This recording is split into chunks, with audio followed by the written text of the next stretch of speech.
12 বছরের কামাই দিয়া বিল্ডিং বানাইলাম আমি, আর সেই বিল্ডিং এর মালিক বানাইলা তোমার ছোট সন্তান রে। যখন জিজ্ঞাসা করলাম এটা তুমি কি করলা, প্রতি উত্তরে কি বললা, যে আমি বাচ্চা থাকতে থাকতে আমার ছোট সন্তানের ভবিষ্যৎ গইরা দিয়ে গেলাম।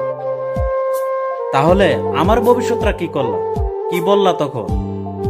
যে বাড়ির পাশে তোমার জন্য একটা ভবিষ্যৎ করে গেছি, ওইখানে আমার একটা জমি আছে, ওইখানে বিল্ডিং কইরা তুমি নিয়ে নাও।